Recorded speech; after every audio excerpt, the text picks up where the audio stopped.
Hi there, and welcome to another episode of Barry Harris Masterclass Reviews. I'm your host, Michael Haynes, and today we'll be resuming our study of the diminished 7th chord. Diminished 7th, the foundation. This is part 2. It's been a while since I did the part 1, but there's been a lot that I've been thinking about before even attempting to do this second part. There's a lot of issues to be considered, and it was kind of hard to figure out where to start, but here I am, and I think I'm ready to go. So in this episode, I'm going to reveal some of the secrets of this amazing diminished 7th chord.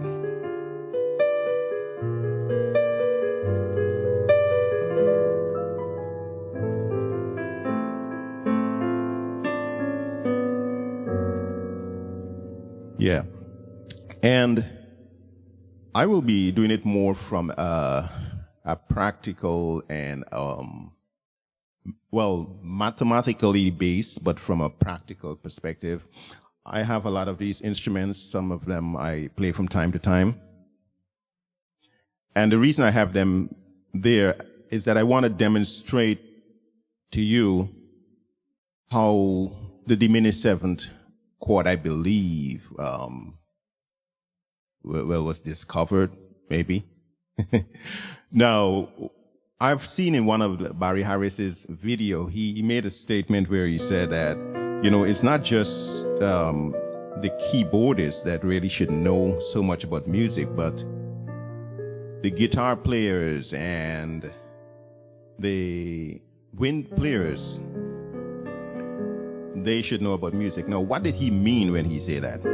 No one really knows, because Barry's, has such a complex individual and, so knowledgeable. But I think he was right when he made that statement, and I'm going to demonstrate that. I have a wind instrument, one or two, and some stringed instruments behind. So without further ado, I will delve into this. Now, I will not be using a lot of the terms that Barry would use. He would use terms like the 12 disciples, the DNA, the family, the brothers and sisters. I'm going to do it more from maybe mathematical and scientific perspective.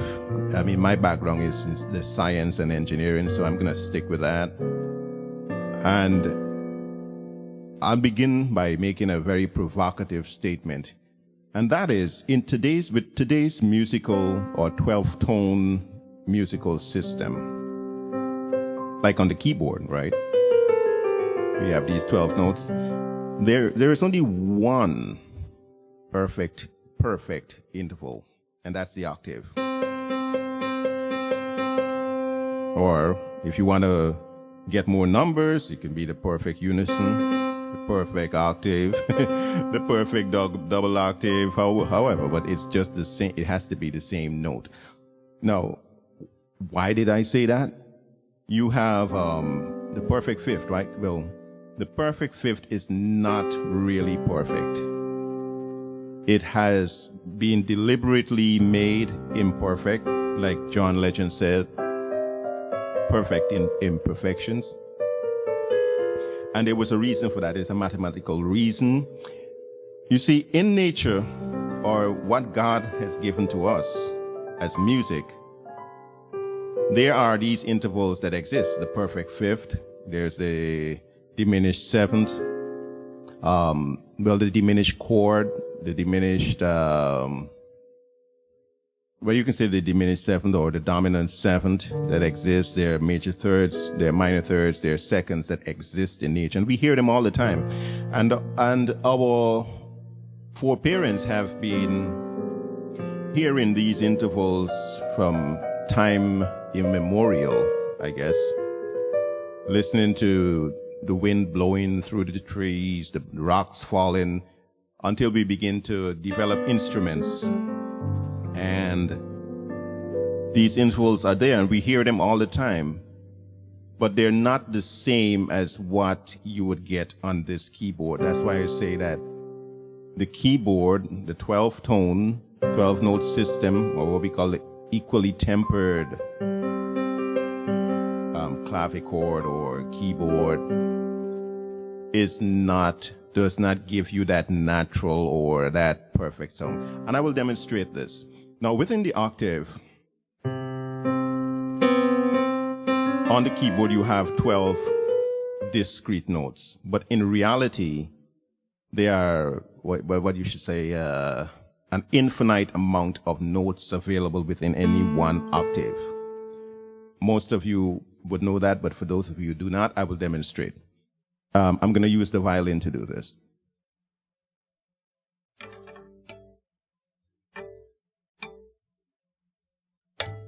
Now, here on the violin, we have, let's start with, say, an A note.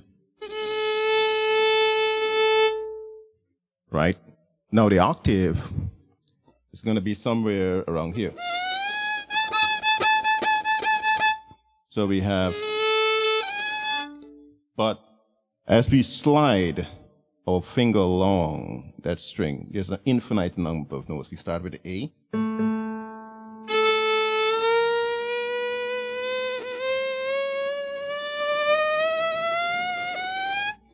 Just continuous. All right? So within an octave, you know, there are more than 12 notes available, really. All right?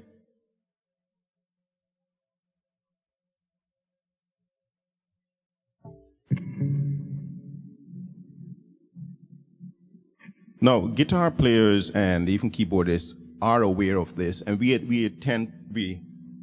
attempt to access these notes by doing things like on the guitar, you would do like a bend. Right? So that was like a C note. This is, okay, so I'm out of tune today.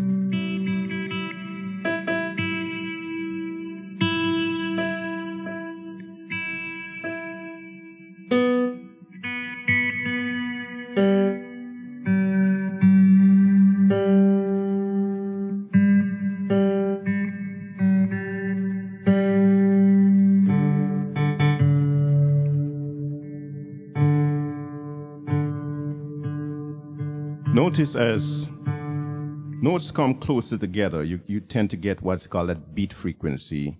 You hear that kind of boom, boom, boom, boom, boom, boom.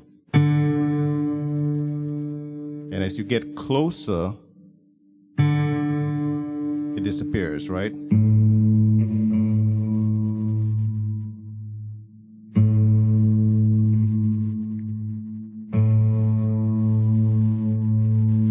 Hardly hear that. Good. So this is right. So on the guitar, like if you've got a C and you want to get a little sharper sound, you bend. Right?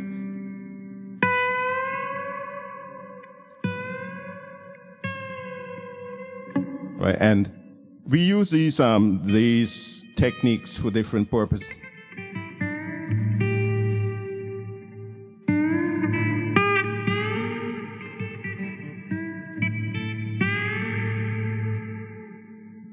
Right, you hear a lot of those kind of songs, like in the in the rock music or blues.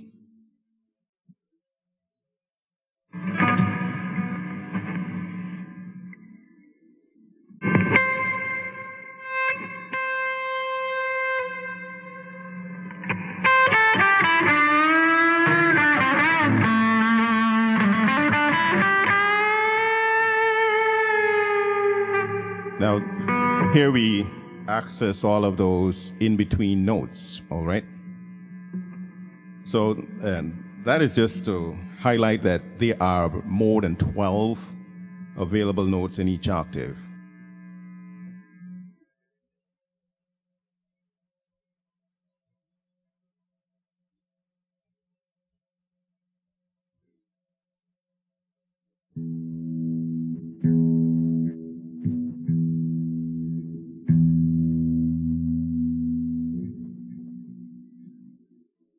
Now, going on to the intervals that actually exist in nature. we need to focus on what is called, like, for instance, on the guitar, this is an E note.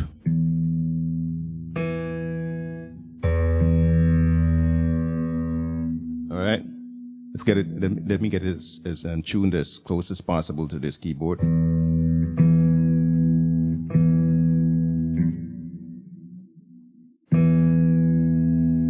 Right, when notes are like perfectly tuned together, there's a lack of that warbling sound or beat frequency. When they're not, you get a little, like, I don't know if it's gonna come through on the tape.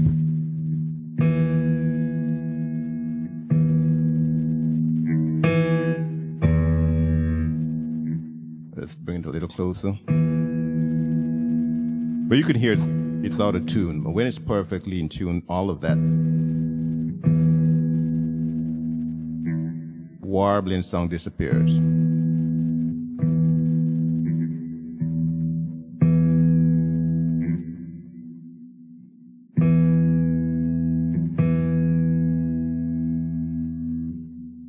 And you get that clear, serene feeling. Great. Now, you might not realize it, but as I play this note, this is an E note. You are hearing a lot of different notes at the same time, but you're not really conscious about it.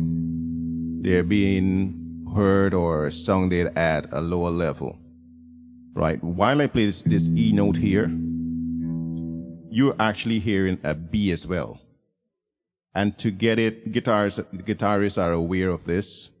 We use what is called like harmonics. I'm just lightly touching the string here. And that is the fifth, right? If we start here, that note, that it's a B note, it's like, what?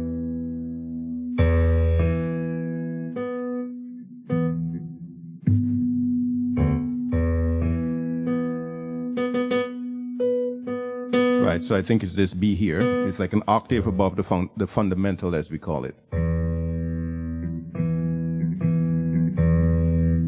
So this is this B.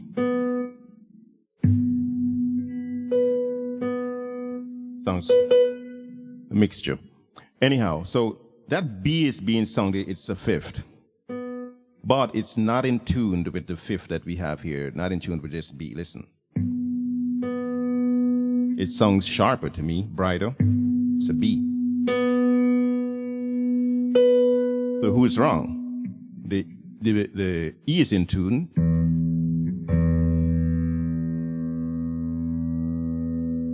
But the B is out of tune. But this is the fifth that nature gave to us, the B. Right? And this is the perfect fifth. Not this one. This one is flat. It has been deliberately or mathematically calculated and detuned so that all 12 notes become equally spaced. There's also, okay, here we have a scam likely coming through. Stop you. Yeah. Then we have, we can get the octave, which is pretty much in tune. Sometimes it sounds a little bright, I'm not sure why, but that's what it is. But the other interval that's available is also the third. Again, that's that major third is out of tune with this one here. It should be a G sharp. So, you know, the intervals that we have on the keyboard are really out of tune with nature. How about that? So while you play this B note, you're actually hearing a major chord. You got a fifth, you got the octave, you have. So we didn't create the major chord, or even the minor chord, or any chord to begin with, they were given to us by God, by nature. You make your choice. And we just manipulate them. But so the major chord that we have here on the keyboard is not a perfect major chord according to nature. But it I believe this spectrum was actually given to us to carve our own destiny, so to speak. Because if we were to use the perfect intervals that were given to us, we would not be able to migrate from one key to the next as we can today.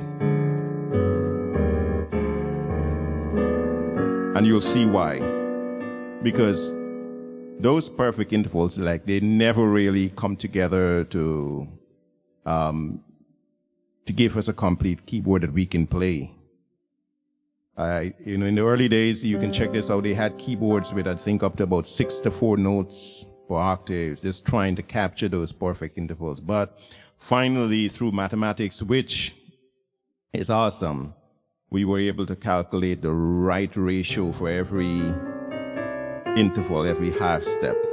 Now, before we dive right into the diminished 7th chord, there's something I'm going to use another instrument to demonstrate to you the existence of the dominant 7th chord, in nature, and it's on the saxophone. I think that's probably why jazz musicians like the dominant 7th. Who knows?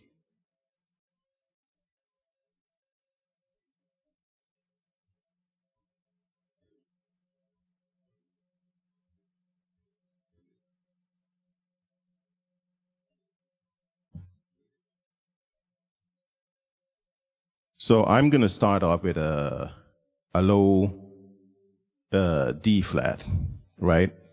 Note the fingering.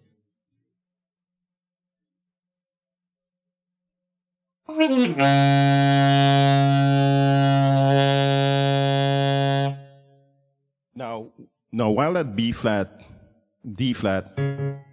flat plays, there's a dominant 7th going on there that you might not consciously hear, but I can pull the notes out by how I fix my armature, separate the notes. So you'll notice I'm not going to be changing my fingering, and listen to the notes that you get.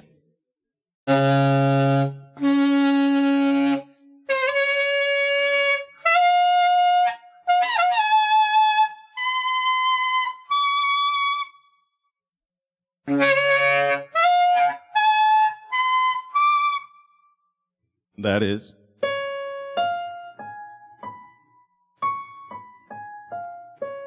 So from that one position, I was able to get the octave.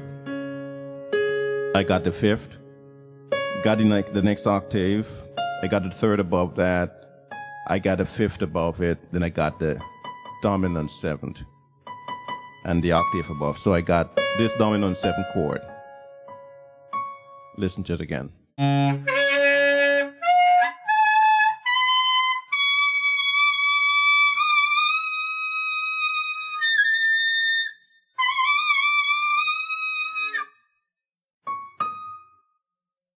I even got the 2nd there. See that? That's the 9th. The 9th chord. Okay.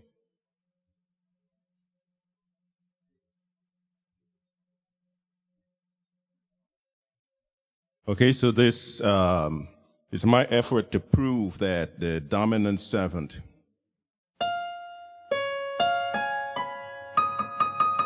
and the 9th exists in nature. These notes, you can all hear these notes all at once when a saxophonist plays a single note, but they're at a lower level, so you don't actually hear them, but the brain picks it up. All right? But again, those notes are not the same intervals that we actually get on the keyboard. They are much richer, they're different. So with that said, we're going to delve right into what we have to work with on the keyboard. Okay, so now that I've set the foundation by demonstrating that there are an infinite number of notes available within any octave,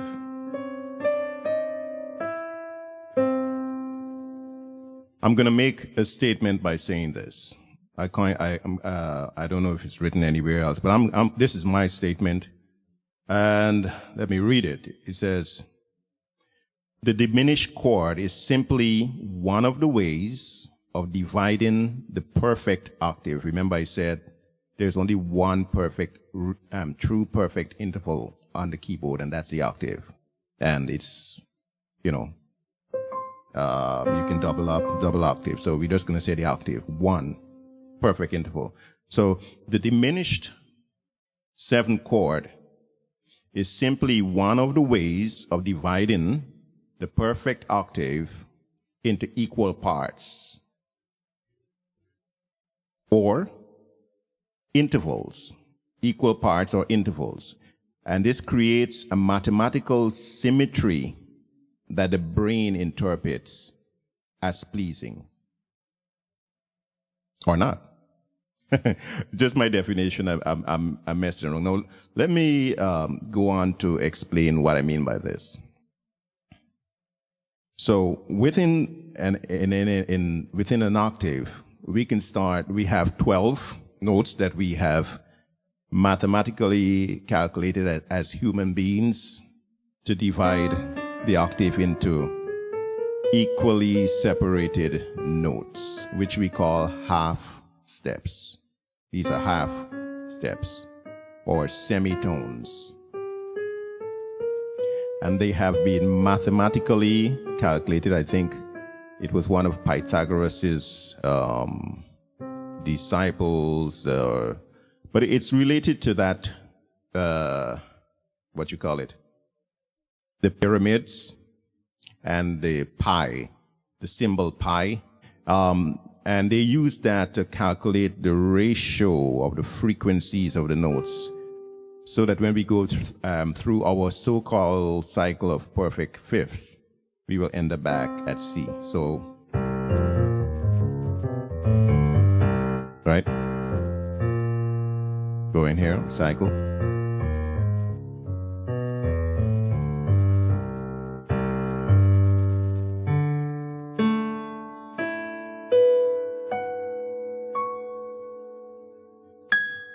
And as Barry would say, you pivot.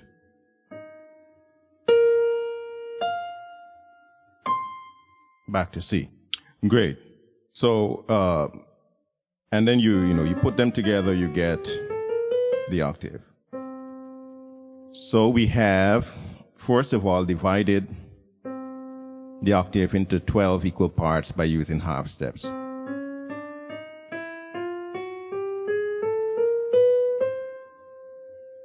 And it's a very pleasing sound, the chromatic scale.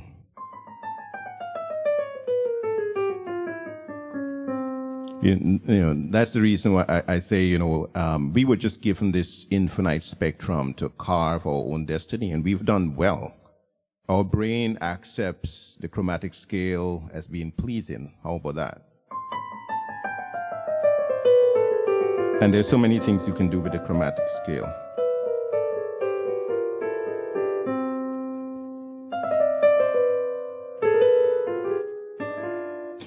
Then we can divide the octave into 6 parts, which we do by using the whole tone scale, which we double up on the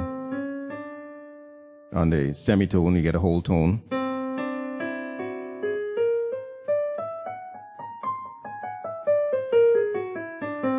Now, in my opinion, the whole tone scale, as we call it, even though it's not a horrible scale, it's like tasteless for some reason.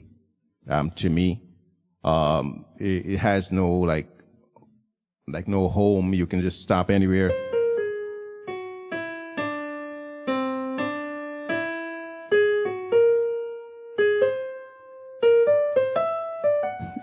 It has a weird kind of sound. If you like it, well, that's your taste, whatever. But it's good and it has its usefulness and it's very important to us, the whole tone scale. Then we add one more half step, and what we get? We get the minor third.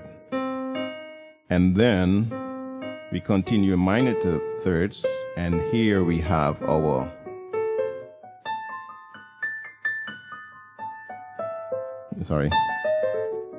we have the diminished 7th chord. All right. Now, one of the things that Barry Harris, the approach that he gives to this is the use of the two different whole tone scales that are available on the keyboard. The first whole tone scale starts in C.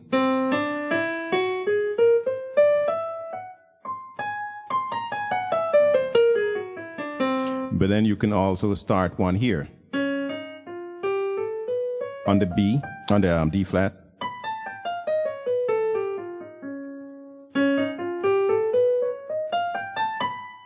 Right, so we have two whole tone scales, and I think if I'm not mistaken, Barry would have referred to this in his philosophy as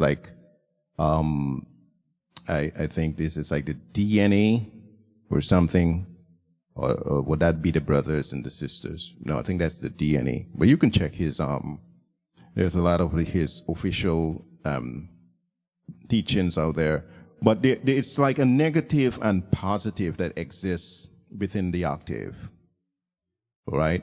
Or a male and a female that exists within the octave, these group of notes. So I like the male-female approach. So it's like this, the one that starts on C, let's call that the male. And the one that starts on the D flat, we can call that the female. Now notice this. I've observed it, and you will find out for yourself if you check it out. Anytime you kind of move from one note, one of the notes in the whole tone scale, of one of the whole tone scales to the other whole tone scale, it gives you a very pleasing feeling, a very pleasing sound. Right? Look at this. Right? It's the first whole tone scale. I end up now to the next whole tone scale. Come down, the notes of the next whole tone scale, and I drop to the other whole tone scale. So it's like male and female coming together, negative and positive coming together, or just diversity. So we go here. Let's try it the next way. Let's go with here. We're familiar with that sound, right? This is first whole tone scale, then into the next whole tone scale. See that? Let's try a next one. If we go here and try here. Again, it works. First whole tone scale, next whole tone scale. And then we can come down anywhere, first whole tone scale, or this whole tone scale, this one here, right? But we're gonna drop here. It just gives this pleasing effect. So for some reason, going from one whole tone scale to the next gives you a very pleasing effect. And that's what happens in the chromatic scale. That's why it's such a beautiful scale. And that's why, diversity is so beautiful, I guess.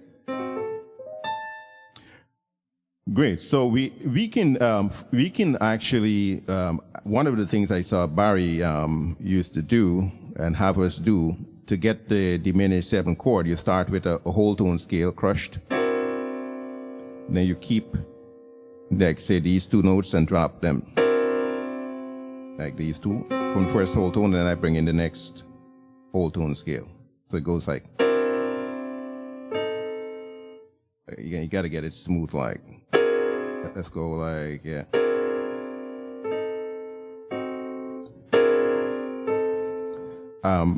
One of these days, I'm going to find one of the exercises that we actually did with that. But you come from the whole tone scale all crushed together, and then you come down to a diminished.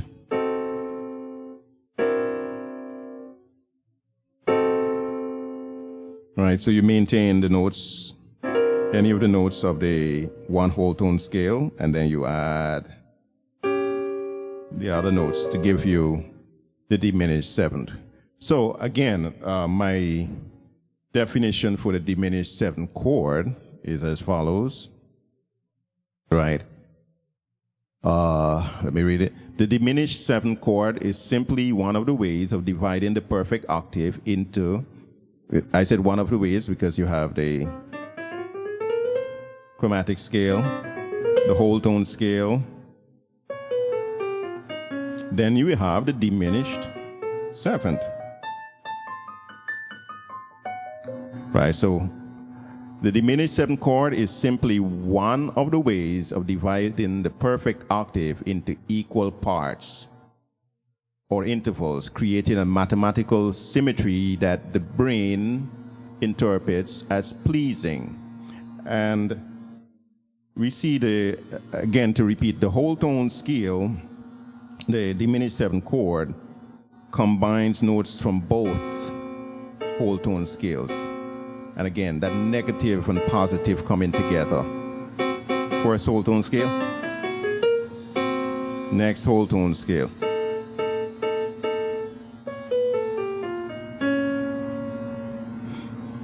Great. Now, with that said, about the diminished seventh chord, this I would define as the origin of the diminished seventh chord. As I showed you with the saxophone, the diminished triad, not the complete diminished seventh, actually exists naturally when a saxophone plays. All right, so we were given that as a freebie from God. Okay, great. So we have we can go further. We can divide the octave into equal parts, again, using whole tones, and you get the major third. Again, this is just from the first negative or positive, male or female, as the case might be. And it just, it works, it's okay, but it's not something that I find I can just leave alone. It is a use for it, but it's what it is. Then we can, the only other way I know that we can divide the octave into equal parts again is going the next whole tone up, and then we get the tritone. And we just divide the octave into two. And this again is in the first whole tone scale.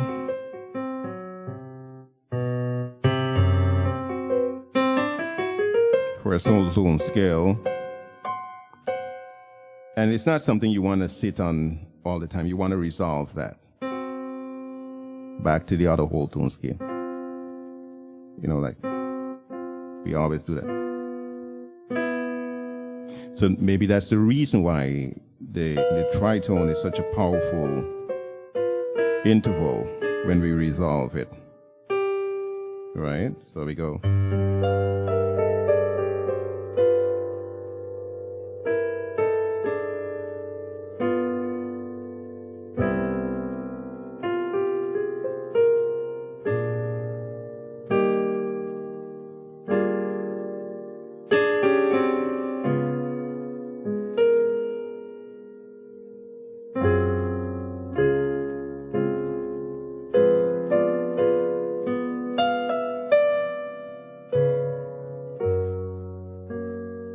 Just messing around there with the tritone, okay? This is, again, the tritone comes from the whole tone scale and it's desirable to resolve it to a note from the other whole tone scale. So we can go down or we can go up.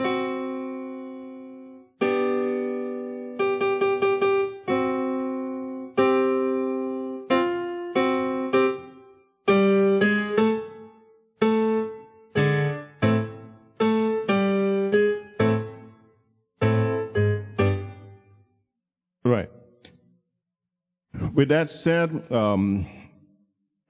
we have divided the octave into equal parts. Now, how do we traverse the other notes? And this is what we would I call the derivatives of the dominant, of the diminished seventh. What can we derive from the diminished seventh chord? And there are 4 scales that are, let me see, check my notes here, make sure I got them correctly. There are 4, or I would say 5 scales that we use in the Barry-Harris system that is derived from just this concept of migrating from one note of the diminished seventh chord to another note within the octave. And it will give you these 5 scales. Now, there are different ways of coming up with these 5 scales. But as I said, I'm looking from a perspective of a mathematician or an engineer, just from my perspective. And I'll stick with that for now. So let's look at the first one. We have this diminished seventh chord. And we want to get from, let's start on, let's start here. The reason I'm using this one here is because I want to, like say, be in the key of C, and the diminished seventh chord I know for C, or that takes us to C, would be this diminished seventh chord. So what happens if I want to traverse? Let's start on the B. From this B to this B, I can just fill in the notes in between, all right? So let's start here. These are the notes of the diminished seventh. I can fill it in by using this note here. So I get, then I fill in the note using, I can choose any one of these notes between these 2 diminished seventh notes. Let's use that one. So I get, then I've got between this diminished seventh note and this one, I can use, let's use this one here. So I got that. Then I've got this diminished seventh note, and I can fill in the gap by using this note. So I have these notes. Okay. And if I want to take it to C, using those same notes, just start in C, I get. And this is the popular Barry-Harris major sixth diminished scale.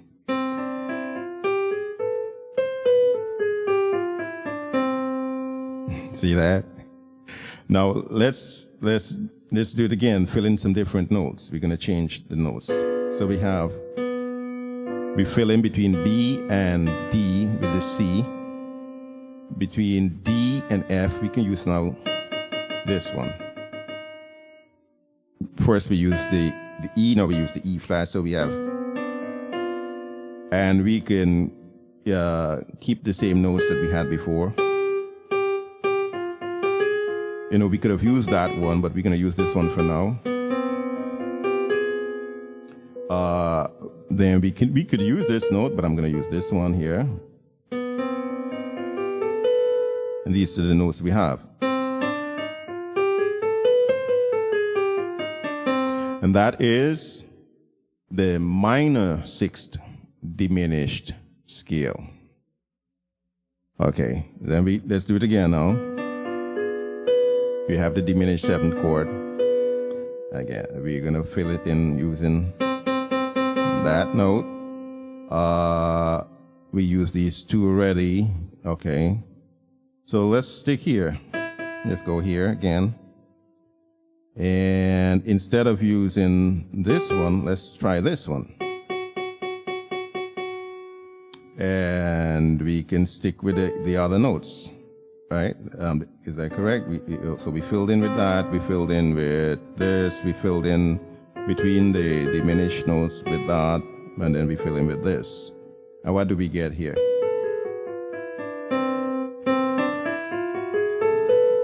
Okay, so we have these notes. Now, what is that? It's weird, right? This is actually what we call, you can call it, as we would say in conventional music, a mode of the Barry Harris minor sixth diminished scale. This is A minor. It's actually A minor sixth diminished scale. So right, but we just started on the C.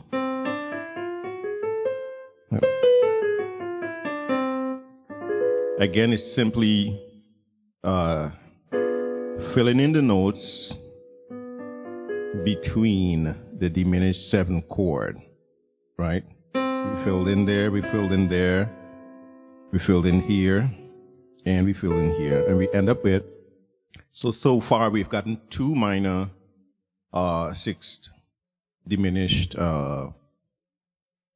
scales using that process. Now let's continue again. We have the diminished seventh chord. We're going to fill in here. And we're going to fill in between these two using this one here. And we're going to fill in between these two diminished notes using that one. And we're going to get this.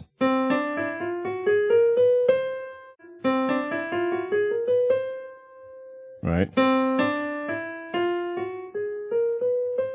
Now, this is not such a popular scale, but it is the flat 5 dominant 7th diminished scale. So we have the major 6th diminished scale. That's Barry Harris scales. The minor 6th diminished scale. Now we got the flat 5 dominant 7th flat 5 diminished scale. Dominant 7th flat 5. So it's like a dominant 7 flat 5 chord separated by the diminished, right?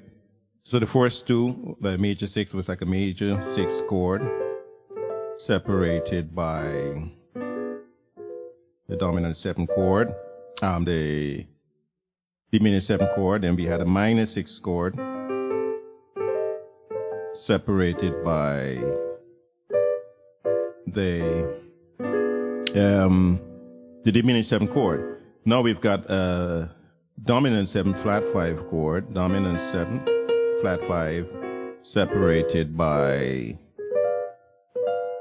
what do you say, divided, the octave divided evenly by the diminished 7 chord. So one, we've got two more of the two different type of Barry Harris scales to go with. So let's go with this one here. We're going to go, again, we start with the the diminished 7th chord, fill in the gaps. Now we're going to fill in the gap here with this note, and we're going to fill in the gap here with this note. What do we get? This is called the dominant 7th diminished scale. So most of you know about the 6th diminished scale, but Barry R. Harris also invented or discovered the dominant 7th diminished scale.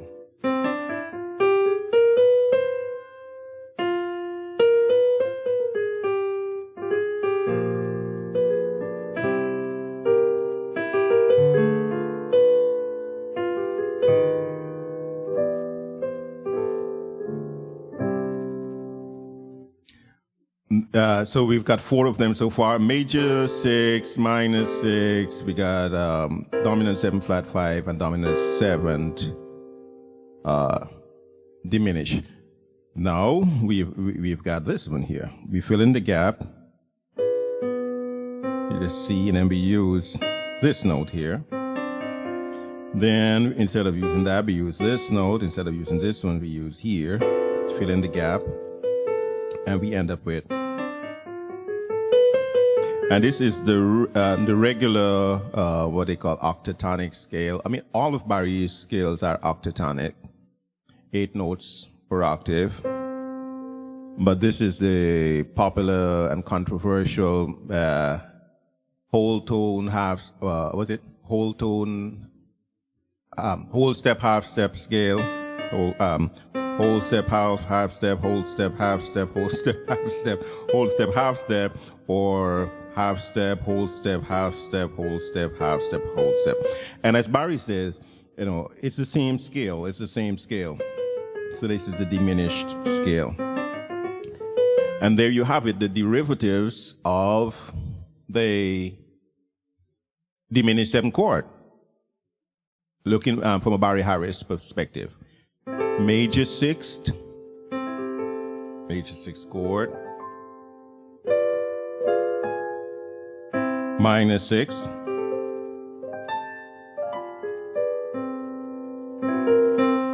dominant 7th flat 5th,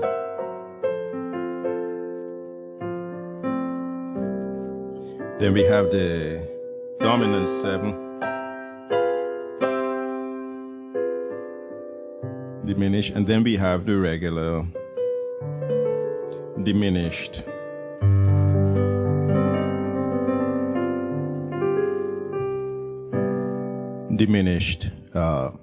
Scale.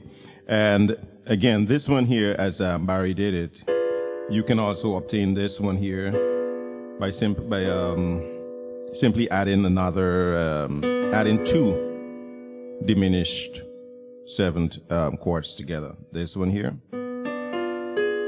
and this one. See that? These are the notes.